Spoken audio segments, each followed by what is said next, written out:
दाऊद इब्राहिम का एक एसोसिएट हुआ करता था, उसका नाम था दानिश चिकना, ड्रग्स बेचा करता था। जैसे वो देश का कैंसर था, उसी तरीके से हमारे देश की ब्यूरोक्रेसी का कैंसर है, यह है धिमन चकमा। दानिश चिकना और धिमन चकमा।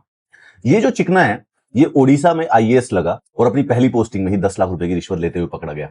और इसके घर से 47 लाख रुपए का अनअकाउंटेड कैश और मिला। एक ट्रेडर को धमकी दे रहा था कि 20 लाख रुपए दो वरना तेरे बिजनेस के अगेंस्ट एक्शन ले लूंगा। सोचो, फर्स्ट पोस्टिंग में, ऐसा भी नहीं था कि 4-5 साल के बाद। लेकिन खुशखबरी यह है कि जो ओडिशा के चीफ मिनिस्टर हैं मोहन चरण मांझी, उन्होंने कहा था कि विल स्पेयर नन, कि ये जो यंग ऑफिसर्स जो हैं, जो आइडियल्स बेच के रिश्वत लेते हैं, मैं किसी को छोड़ूंगा नहीं। और उसी लिए इसको सस्पेंड भी कर दिया। हमारा देश कैंसर से बच गया। इस जैसे पैरासाइट्स जो पैदा होते हैं अपने ही मां को जो खाते रहते हैं, कुछ सांप होते हैं ना जो अपने ही अंडे खा जाते हैं, ये उसी प्रकार का आदमी है। अपनी ही मां को, अपनी ही मां की कोख में अपने ही लोगों को, उनका ही हक खाने की इनकी आदत जो है। लेकिन हमारे देश का एटलीस्ट नहीं तो एक चीफ मिनिस्टर अच्छा था, खुला उसने बोला यार कि ये जो यंग ऑफिसर्स हैं जो कि आइडियल्स को रिश्वत के रूप में बेच देते, मैं छोड़ूंगा नहीं उसको। और 10 जून 2000, एक साल पहले की बात है, उसको सस्पेंड कर दिया। और अब धिमन चिकमा के अगेंस्ट एक्शन लिया जा रहा है, उसको प्रोसिक्यूट किया जाएगा। और जैसे चाइना में करप्ट ऑफिशियल्स को एग्जीक्यूट कर देते हैं, हो सकता है ये एक्शन इसके अगेंस्ट लिया जाए। तुमको लग रहा है सब? अरे अब तो जाग जाओ भाई, कब तक बेवकूफ बनोगे भाई। उसको नई बड़ी पोस्ट मिल गई है नौकरी की।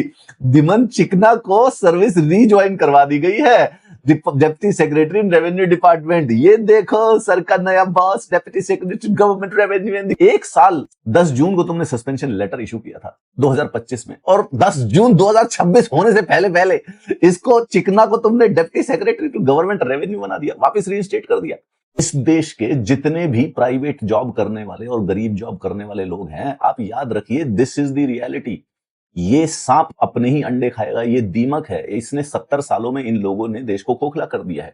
ओडिशा की जो पर कैपिटा इनकम है वो 1,90,000 पर साल की है। कीनिया के बराबर का राज्य है वो, उसकी जो पर कैपिटा इनकम है अफ्रीकन जैसे कंट्रीज के बराबर की है। क्यों?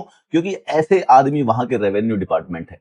मतलब कि जब तुम रंगे हाथों पकड़ लोगे, उसके बावजूद भी तुमको 1 साल लगे वापस रेवेन्यू सेक्रेटरी, डेप्टी सेक्रेटरी बनने में, ये आदमी चोर रहेगा यार। ये आदमी दीमक है, ये सांप है, अपने ही अंडे खाने वाला आदमी है। लेकिन तुम और मैं कुछ नहीं कर पाएंगे, हम होप करते रहेंगे। मांझी जी के हाथ में सिंपल सी बात है कि किसी करप्ट आदमी को जॉब ना दी जाए, लेकिन करप्ट आदमी को जॉब मिलेगी, क्योंकि कद्दू कटेगा तो सबको बटेगा। अब नोटिस कीजिएगा, नॉर्थ ब्लॉक, साउथ ब्लॉक, प्रमेयन्यूज.com, छोटे छोटे जो न्यूज इंडिपेंडेंट चैनल्स हैं, सिर्फ वो ये न्यूज छापने लग रहे हैं, बाकी कोई ये न्यूज लाने को तैयार ही नहीं है।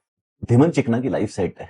ये तुम्हारा बाप भी बन के बैठेगा, इसके बच्चे फॉरेन में भी ऐश करेंगे, ये जनरेशनल वेल्थ चोरी करके ओडिशा की अपने बंगले भी बनाएगा। I got nothing more to से।